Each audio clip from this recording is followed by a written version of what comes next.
श्री हरि बोलो ग्रंथराज श्रीमद् भगवद गीता जी की जय।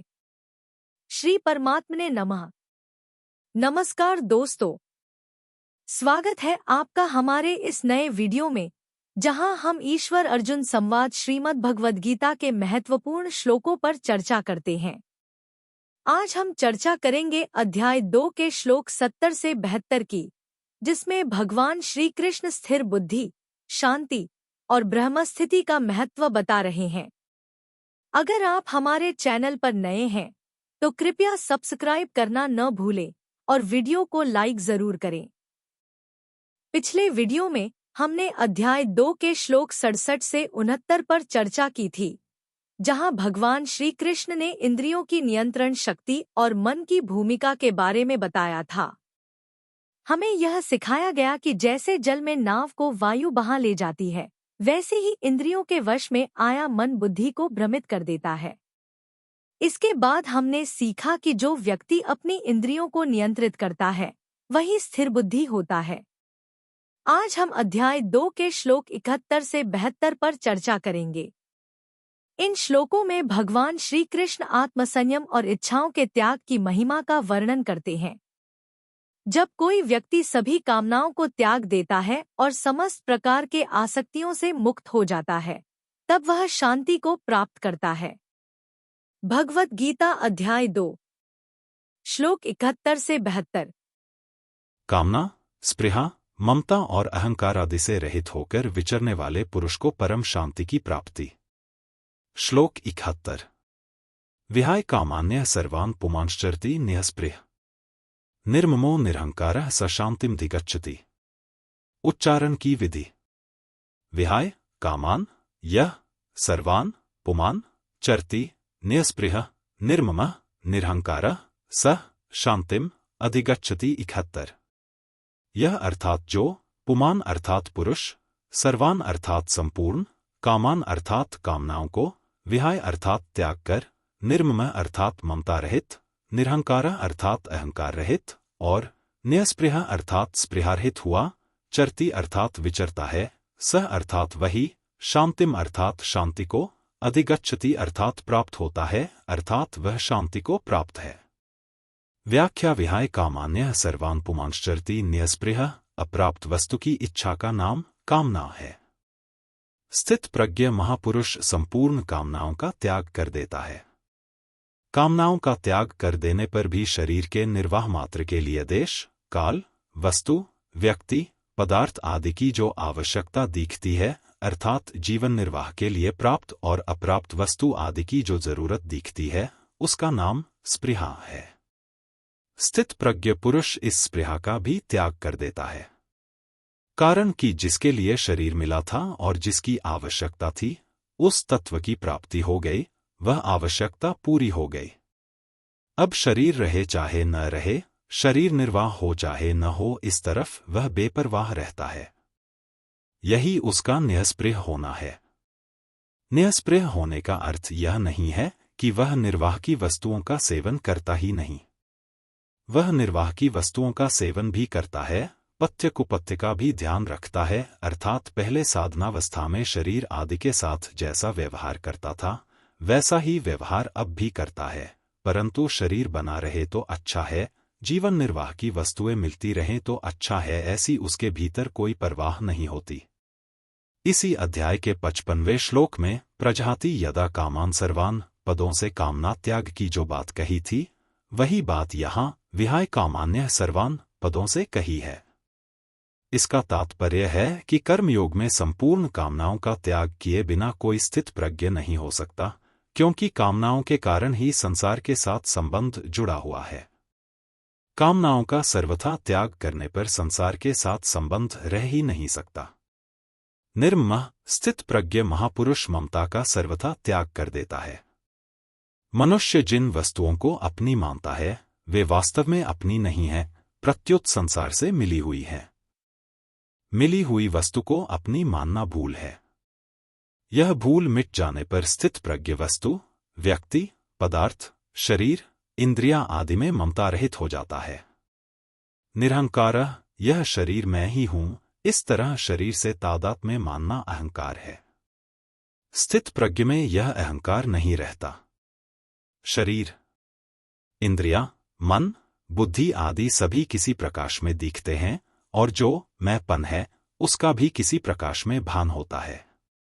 अतः प्रकाश की दृष्टि से शरीर, इंद्रियां, मन, बुद्धि, अहंता, मैंपन ये सभी दृश्य हैं। दृष्टा दृश्य से अलग होता है, यह नियम है। ऐसा अनुभव हो जाने से स्थित प्रज्ञ निरहंकार हो जाता है। स शांतिमधिगच्छति, स्थित प्रज्ञ शांति को प्राप्त होता है। कामना, स्पृहा, ममता और अहंता से रहित होने पर शांति आकर प्राप्त होती है, ऐसी बात नहीं है। प्रत्युत शांति तो मनुष्य मात्र में स्वतः सिद्ध है। केवल उत्पन्न एवं नष्ट होने वाली वस्तुओं से सुख भोगने की कामना करने से, उनसे ममता का संबंध रखने से ही अशांति होती है। जब संसार की कामना, स्पृहा, ममता और अहंता सर्वथा छूट जाती है, तब स्वतः सिद्ध शांति का अनुभव हो जाता है। इस श्लोक में कामना, स्पृहा, ममता और अहंता इन चारों में अहंता ही मुख्य है। कारण कि एक अहंता के निषेध से सबका निषेध हो जाता है, अर्थात यदि मैंपन ही नहीं रहेगा तो फिर मेरापन कैसे रहेगा और कामना भी कौन करेगा और किस लिए करेगा। जब निरहंकार कहने मात्र से कामना आदि का त्याग उसके अंतर्गत आ जाता था, तो फिर कामना आदि के त्याग का वर्णन क्यों किया? इसका उत्तर यह है कि कामना, स्पृहा, ममता और अहंता इन चारों में कामना स्थूल है। कामना से सूक्ष्म स्पृहा, स्पृहा से सूक्ष्म ममता और ममता से सूक्ष्म अहंता है। अतः साधक पहले कामना, स्पृहा और ममता का त्याग कर दे तो अहंता का त्याग करना उसके लिए सुगम हो जाएगा। शास्त्रीय दृष्टि से पहले कामना का त्याग, फिर स्पृहा, ममता और अहंकार का त्याग बताया जाता है। परंतु साधक की दृष्टि से पहले ममता का त्याग, फिर कामना, स्पृहा और अहंकार का त्याग करना ही ठीक है। ममता प्राप्त वस्तु की और कामना अप्राप्त वस्तु की होती है। सबसे पहले ममता का त्याग करना सुगम पड़ता है। मनुष्य पहले ममता से अर्थात प्राप्त वस्तु के संबंध से ही फंसता है। पहले ममता का त्याग करने से निष्काम होने की सामर्थ्य आ जाती है, कामना का त्याग करने से निस्पृह होने की सामर्थ्य आ जाती है और स्पृहा का त्याग करने से निरहंकार होने की सामर्थ्य आ जाती है। शास्त्रीय दृष्टि के अनुसार चलने से मनुष्य पंडित हो जाता है और साधक की दृष्टि के अनुसार चलने से मनुष्य को अनुभव हो जाता है। अहंता मता से रहित होने का उपाय। कर्मयोग की दृष्टि से मेरा कुछ नहीं है, क्योंकि मेरा किसी वस्तु, व्यक्ति, परिस्थिति, घटना, अवस्था आदि पर स्वतंत्र अधिकार नहीं है। जब मेरा कुछ नहीं है तो मेरे को कुछ नहीं चाहिए, क्योंकि अगर शरीर मेरा है तो मेरे को अन्न, जल, वस्त्र आदि की आवश्यकता है, पर जब शरीर मेरा है ही नहीं तो मेरे को किसी की कुछ भी आवश्यकता नहीं है। जब मेरा कुछ नहीं और मेरे को कुछ नहीं चाहिए तो फिर मैं क्या रहा? क्योंकि मैं तो किसी वस्तु, शरीर, स्थिति आदि को पकड़ने से ही होता है। मेरे कहलाने वाले शरीर आदि का मात्र संसार के साथ सर्वथा अभिन्न संबंध है। इसलिए अपने कहलाने वाले शरीर आदि से जो कुछ करना है वह सब केवल संसार के हित के लिए ही करना है, क्योंकि मेरे को कुछ चाहिए ही नहीं। ऐसा भाव होने पर मैं का एक देशीयपना आपसे आप मिट जाता है और कर्मयोगी अहंता ममता से रहित हो जाता है।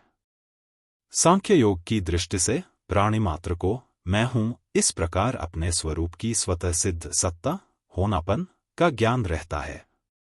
इसमें मैं तो प्रकृति का अंश है और हूं सत्ता है। यह हूं वास्तव में मैं को लेकर है। अगर मैं न रहे तो हूं नहीं रहेगा, प्रत्युत है रहेगा। मैं हाँ, तू है, यह है और वह है, ये चारों व्यक्ति और देश काल को लेकर हैं। अगर इन चारों को अर्थात व्यक्ति और देश काल को न पकड़े तो केवल है ही रहेगा, में ही स्थिति रहेगी। में स्थिति होने से सांख्ययोगी अहंता ममता से रहित हो जाता है। भक्ति योग की दृष्टि से जिसको मैं और मेरा कहते हैं वह सब प्रभु का ही है। कारण कि मेरी कहलाने वाली वस्तु पर मेरा किंचन मात्र भी अधिकार नहीं है, परंतु प्रभु का उस पर पूरा अधिकार है। वे जिस तरह वस्तु को रखते हैं, जैसा रखना चाहते हैं वैसा ही होता है। अतः यह सब कुछ प्रभु का ही है। इसको प्रभु की ही सेवा में लगाना है। मेरे पास जो शरीर, इंद्रियां, मन, बुद्धि है, यह भी उन्हीं की है और मैं भी उन्हीं का हूं। ऐसा भाव होने पर भक्तियोगी अहंता मता से रहित हो जाता है। परिशिष्ट भाव पहले सौमृतत्वाय कल्पते 2:15 कहकर ज्ञानयोग की सिद्धि पूर्णता बताई थी। अब सशांतिमधिगच्छति कहकर कर्मयोग की सिद्धि बताते हैं। तात्पर्य है कि चिन्मयता स्वरूप में स्थिति होने से अमृत की प्राप्ति होती है और जड़ता अहंता के त्याग से शांति की प्राप्ति होती है। अहंता अपने स्वरूप में मानी हुई है, वास्तव में है नहीं। अगर यह वास्तव में होती तो हम कभी निरहंकार नहीं हो सकते थे और भगवान भी निरहंकार होने की बात नहीं कहते। परंतु भगवान निरहंकार कहते हैं, अतः हम अहंकार रहित हो सकते हैं। हमारा अनुभव भी है कि वास्तव में स्वरूप अहंकार रहित है। सुषुप्ति के समय अहम के अभाव का और स्वयं अपनी सत्ता के भाव का अनुभव सबको होता है, जिसका स्पष्ट बोध जगने पर होता है। सुषुप्ति में अहम अविद्या में लीन हो जाता है, पर स्वयं रहता है। इसलिए सुषुप्ति से जगने पर उसकी स्मृति से हम कहते हैं कि मैं ऐसे सुख से सोया कि मेरे को कुछ पता नहीं था। इस स्मृति से सिद्ध होता है कि सुख का अनुभव करने वाला और कुछ पता नहीं था, यह कहने वाला तो था ही नहीं, तो सुख का अनुभव किसको हुआ और कुछ पता नहीं था, यह बात किसने जानी। अतः कुछ पता नहीं था, यह अहम का अभाव है और इसका ज्ञान जिसको है वह अहमरहित स्वरूप है। एक स्त्री की नथ कुएं में गिर गई। उसको निकालने के लिए एक आदमी कुएं में उतरा और जल के भीतर जाकर उस नथ को ढूंढने लगा। ढूंढते ढूंढते वह नथ उसके हाथ लग गई तो उसको बड़ी प्रसन्नता हुई, परंतु उस समय वह कुछ बोल नहीं सका, क्योंकि वाणी, अग्नि और जल का आपस में विरोध है। अतः जल से बाहर आने पर ही वह बोल सका कि नथ मिल गई। ऐसे ही सुषुप्ति में अहम के लीन होने पर मनुष्य सुख का अनुभव तो करता है, पर उसको व्यक्त नहीं कर सकता, क्योंकि बोलने का साधन नहीं रहा। सुषुप्ति से जगने पर ही उसको सुषुप्ति के सुख की स्मृति होती है। स्मृति अनुभवजन्य होती है, अनुभवजन्यम ज्ञान स्मृतिया। इस प्रकार सुषुप्ति में अहम के अभाव का अनुभव तो सबको होता है, पर अपने अभाव का अनुभव किसी को कभी नहीं होता। अहंकार हमारे बिना नहीं रह सकता, पर हम स्वयं अहंकार के बिना रह सकते हैं और रहते ही हैं। हमारा स्वरूप चिन्मय सत्ता मात्र है। इस नित्य सत्ता को किसी की अपेक्षा नहीं है, पर सत्ता की अपेक्षा सबको है। अगर हम अहम ने अलग न होते, अहंकार रूप ही होते, तो सुषुप्ति में अहंकार के लीन होने पर हम भी नहीं रहते। अतः अहंकार के बिना भी हमारा होनापन सिद्ध होता है। जागृत और स्वप्न में अहम प्रकट रहता है और सुषुप्ति में अहम लीन हो जाता है, पर हम स्वयं निरंतर रहते हैं। जो प्रकट और लीन नहीं होता, वही हमारा स्वरूप है। कामना का त्याग होने पर भी शरीर निर्वाह मात्र के लिए कुछ न कुछ वस्तु, व्यक्ति, पदार्थ आदि की आवश्यकता रह जाती है, जिसको स्पृहा कहते हैं। स्थित प्रज्ञ महापुरुष में शरीर निर्वाह मात्र की आवश्यकता का तो कहना ही क्या, शरीर की भी आवश्यकता नहीं रहती। कारण कि शरीर की आवश्यकता ही मनुष्य को पराधीन बनाती है। आवश्यकता तभी पैदा होती है जब मनुष्य उस वस्तु को स्वीकार कर लेता है जो अपनी नहीं है। कर्मयोगी किसी भी वस्तु को अपनी और अपने लिए नहीं मानता, प्रत्युत संसार की और संसार के लिए ही मानता है। इसलिए उसको किसी भी वस्तु की आवश्यकता नहीं रहती। कामना और स्पृहा दोनों का त्याग करने का तात्पर्य है कि वस्तुओं की कामना भी न हो और निर्वाह मात्र की कामना, शरीर की आवश्यकता भी न हो। कारण कि निर्वाह मात्र की कामना भी सुखभोग ही है। इतना ही नहीं, शांति, मुक्ति, तत्वज्ञान आदि को प्राप्त करने की इच्छा भी कामना है। अतः निष्काम भाव में मुक्तित्व की भी कामना नहीं होनी चाहिए। इस श्लोक में अपरा प्रकृति का निषेध है। जीव ने अहंकार के कारण अपरा प्रकृति जगत को धारण किया है। येदम धार्यते जगत, गीता 7:5। अतः निरहंकार होने पर अपरा प्रकृति का निषेध, संबंध विच्छेद हो जाता है और जीव जन्म मरण रूप बंधन से मुक्त हो जाता है। सबका त्याग होने पर भी अहंकार शेष रह जाता है, पर अहंकार का त्याग होने पर सबका त्याग हो जाता है।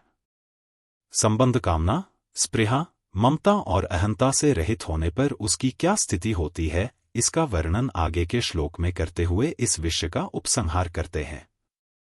ब्राह्मी स्थिति के महात्म्य का वर्णन करते हुए अध्याय का उपसंहार। श्लोक 72। एषा ब्राह्मी स्थितियः पार्थ नैना प्राप्य विमुह्यति, स्थित्वास्यामंत कालेपि ब्रह्म निर्वाणमृच्छति। उच्चारण की विधि। एषा ब्राह्मी स्थितियः पार्थ न एनाम प्राप्य विमुह्यति, स्थित्वा अस्याम अंतकाले अपि ब्रह्म निर्वाणम ऋक्षति। 72। पार्थ अर्थात हे अर्जुन, एषा अर्थात यह, ब्राह्मी अर्थात ब्रह्म को प्राप्त पुरुष की, स्थितियः अर्थात स्थिति है, एनाम अर्थात इसको, प्राप्य अर्थात प्राप्त होकर, योगी कभी न विमुह्यति अर्थात मोहित नहीं होता, और अंतकाले अर्थात अंतकाल में, अपि अर्थात भी, अस्याम अर्थात इस ब्राह्मी स्थिति में, स्थित्वा अर्थात स्थित होकर, ब्रह्म निर्वाणम अर्थात ब्रह्मानंद को, ऋक्षति अर्थात प्राप्त हो जाता है। व्याख्यायशा ब्राह्मी स्थितियः पार्थ, यह ब्राह्मी स्थिति है अर्थात ब्रह्म को प्राप्त हुए मनुष्य की स्थिति है। अहंकार रहित होने से जब व्यक्तित्व मिट जाता है तब उसकी स्थिति स्वतः ही ब्रह्म में होती है। कारण कि संसार के साथ संबंध रखने से ही व्यक्तित्व था। उस संबंध को सर्वथा छोड़ देने से योगी की अपनी कोई व्यक्तिगत स्थिति नहीं रहती। अत्यंत नजदीक का वाचक होने से यहाँ ऐशा पद पूर्व श्लोक में आए विहाय कामान, निःस्पृह, निर्ममः और निरहंकारः पदों का लक्ष्य करता है।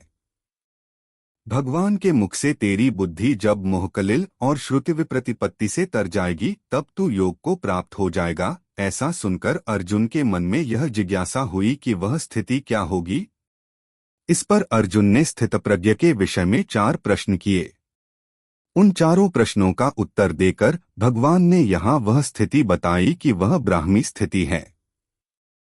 तात्पर्य है कि वह व्यक्तिगत स्थिति नहीं है, अर्थात उसमें व्यक्तित्व नहीं रहता। वह नित्य योग की प्राप्ति है। उसमें एक ही तत्व रहता है। इस विषय की तरफ लक्ष्य कराने के लिए ही यहाँ पार्थ संबोधन दिया गया है। नैना प्राप्य विमुह्यति, जब तक शरीर में अहंकार रहता है तभी तक मोहित होने की संभावना रहती है, परंतु जब अहंकार का सर्वथा अभाव होकर ब्रह्म में अपनी स्थिति का अनुभव हो जाता है तब व्यक्तित्व टूटने के कारण फिर कभी मोहित होने की संभावना नहीं रहती। सत और असत को ठीक तरह से न जानना ही मोह है। तात्पर्य है कि स्वयं सत होते हुए भी असत के साथ अपनी एकता मानते रहना ही मोह है। जब साधक असत को ठीक तरह से जान लेता है तब असत से उसका संबंध विच्छेद हो जाता है और सत में अपनी वास्तविक स्थिति का अनुभव हो जाता है। असत को जानने से असत की निवृत्ति हो जाती है, क्योंकि असत की स्वतंत्र सत्ता है ही नहीं। सत से ही असत को सत्ता मिलती है। अगर असत को जानने से असत की निवृत्ति न हो तो वास्तव में असत को जाना ही नहीं है, प्रत्युत सीखा है। सीखे हुए ज्ञान से असत की निवृत्ति नहीं होती, क्योंकि मन में असत की सत्ता रहती है। इस स्थिति का अनुभव होने पर फिर कभी मोह नहीं होता। गीता 4 अध्याय का 35वां श्लोक। स्थित्वा स्यामंत कालेपि ब्रह्म निर्वाणमृच्छति, यह मनुष्य शरीर केवल परमात्म प्राप्ति के लिए ही मिला है। इसलिए भगवान यह मौका देते हैं कि साधारण से साधारण और पापी से पापी व्यक्ति ही क्यों न हो, अगर वह अंतकाल में भी अपनी स्थिति परमात्मा में कर ले अर्थात जड़ता से अपना संबंध विच्छेद कर ले तो उसे भी निर्वाण शांत ब्रह्म की प्राप्ति हो जाएगी, वह जन्म मरण से मुक्त हो जाएगा।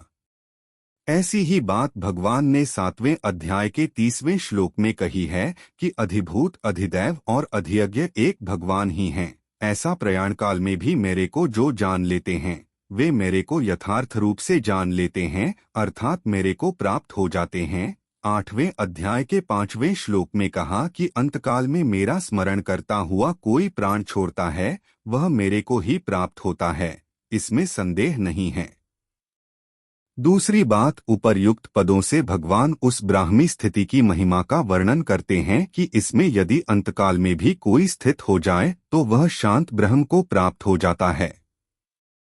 जैसे संबुद्धि के विषय में भगवान ने कहा था कि इसका थोड़ा सा भी अनुष्ठान महान भय से रक्षा कर लेता है। दूसरे अध्याय का 40वां श्लोक ऐसे ही यहाँ कहते हैं कि अंतकाल में भी ब्राह्मी स्थिति हो जाए, जड़ता से संबंध विच्छेद हो जाए तो निर्वाण ब्रह्म की प्राप्ति हो जाती है। इस स्थिति का अनुभव होने में जड़ता का राग ही बाधक है। यह राग अंतकाल में भी कोई छोड़ देता है तो उसको अपनी स्वतः सिद्ध वास्तविक स्थिति का अनुभव हो जाता है।